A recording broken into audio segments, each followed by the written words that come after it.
oyinza okuba nga olina emyaka 4 ng'obuwangazi Allah bwe yakuwandikako bwameka bwana ne buzibeera naawe n'ojaganyagati tubuzibizza naye gwe oweddeyo.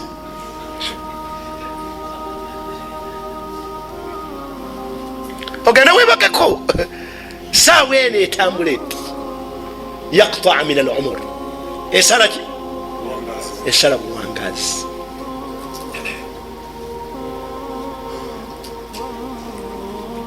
Allah subhanahu wa ta'ala bwe yali ayogera mu suratu Abas yagamba nti thumma amatahu fa aqbarahu, oluvanyuma Allah agenda okutta n'abokuziika bateekebwateekebwa dda.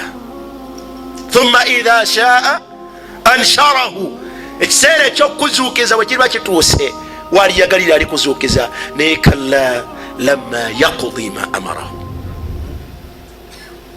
kalla lamma yaqdi, Allah akutwala nga tokoze ma amarahu byakulagira.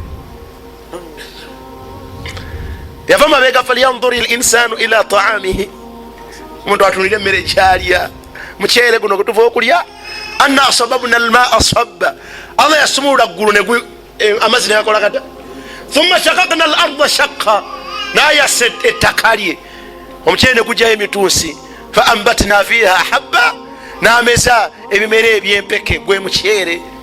wa inaban wa qadiba wa zaituna wa nakhla mataan lakum, nga kyakulya kumugenda okuwangalira mmwe wale an'amikum, n'ensolo zammwe. bwagenda mumaaso nayogera ku muntu agati naye bwate bwatambula bwe bamuzaala, bwabeera omwana omuto, bwavubuka, bwakula, enkomero ya byonna Allah agenda okukutta. ekisinga okubeera ekyentiisa mautul fujia, kutwala kyebwatukira. omuntu anaatya Allah subhanahu wa ta'ala ateekwa okulowooza mu mutima gwe nti Allah ayinza okuntwala essaawa yonna nga tampadde mukisa gwenenya ku kyonoono fulani kyenkola. naye kaifa alqa rabbi, nsisinkana nti Allah wange n'ekyonoono kino bw'aba ntutte baghtatan. subhanallah, weebakale malaaya mu makaago, noweebakale malaaya mu makaago n'omuleeta obwenzi n'obusiga wakaawo. mukyala gwe bataakuwa nobeera naye olwaleero n'ofuluma n'omuleka ewakaawo n'okomawo n'omusanga n'omukozesa ekiro ekiddako wiiki neggwako n'oweza omwezi n'oweza omwaka ne bakubuuza nti naye nagati tweteekateeka mweteekateeka bwe mugenda mu maaso n'obwenzi. ma takhafuuna Allah, tamutya Allah. senga emitima gyalimu okutya Allah wanditnogati Allah bwankwata ng'omukyalo nali mumaka muno maatha aqulu lahu, mugamba ki? Allah bwankwata nantwala bwati mugamba ki Allah?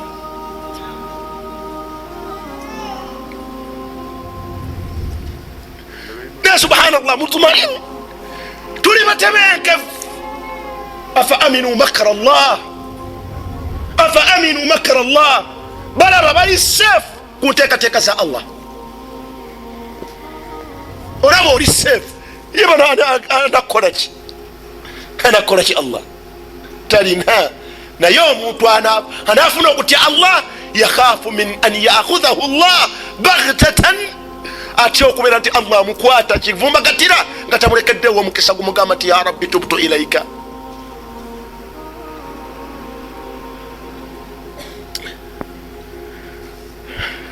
Allah yagamba mu suratul munafiqun, lwaki tutuula ne twesigama?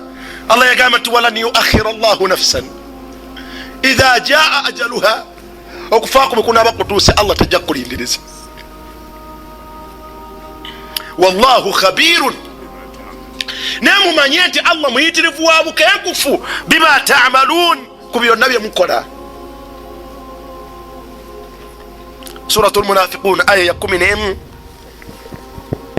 ombaka yagamba mu hadithi ya abi hurairata radiyallahu anhu, yagamba nti badiru bil a'mali sab'an, mwandibadde mwanguyiriza okukola ku mirimu emirungi. badiru bil a'mali sab'an, nga mwegeka ensonga 7.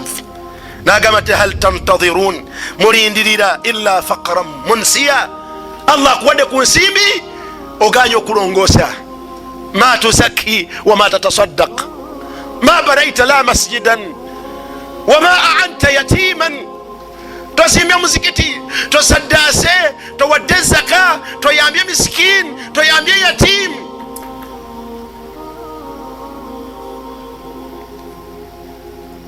Olinda Allah bukujjeko obusente, olinda faqara munsiya, olinda ati Allah bwana kwafuwaza, au ghina mutghiya.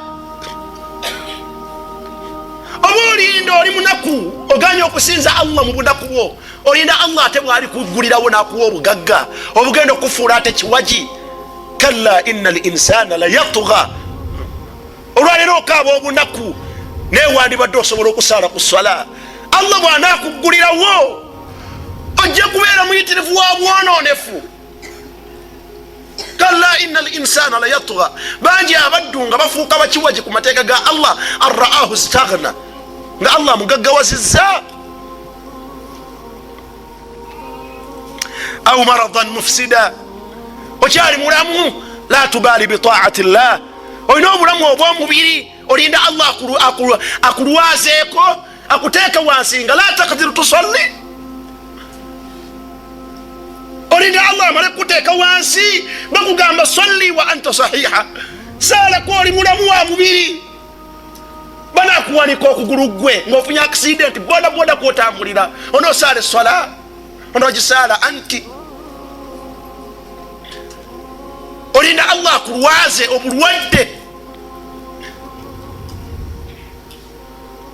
Musajja mukulu abadde avuga kagaali, avudde kagaali avuga kapikipiki, Swaleh amanyiddwako kutayirira.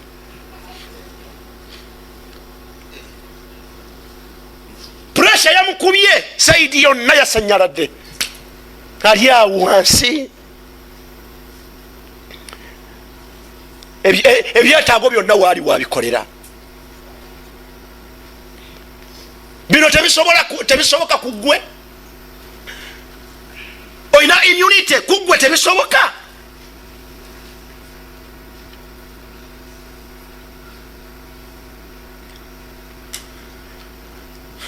Au mautan mujahazan, oba olinda kufa, olinda kufa nga kwokuteeketeeke.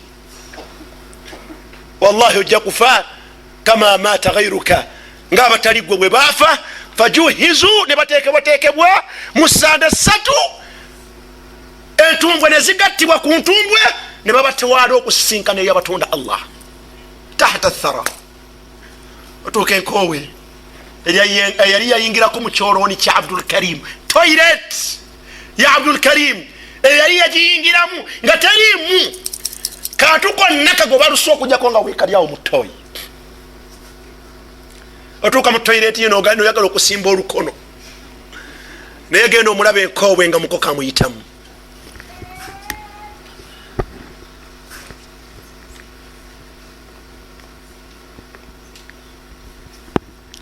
Nantadhiru mautan, tulinda kufa.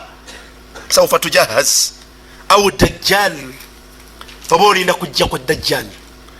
Fasharru ghaibin yuntadhar, gwolinda si mulungi. Bw'oba olinda dajjal, bw'anajja ekikebe ekyo kijja mu nsi ne kikusangamu, gwolinda mubi, oyinza obutaddayo kutegeera Allah. Awi saa, ebyo byonna bw'oba tobifunye, oyinza okuba ng'olindirira nkomerero. Fasaatu adha wa amar, naye enkomerero gy'olindirira nkaawu. Adha wa amar. الحديث رواه الترمذي وقال حديث حسن. فاحذروا يا عبد الله، تيا مدوا الله غوير أن يفجأك الموت okuzida okufa wa anta ala ma'siyah, nosangi wangu kyali kukyonona ekyo kyokola. Fala tanfa'uka hina idhin tauba, oyinza obutenenya n'okwenenya kuyinza obutakugasa. Wa'alam akhi almuslim anna man mata ala shay'in, atemanya nti omuntu afiira ku mbeera bu'itha alayhi, Allah kwagenda omuzukizisiza.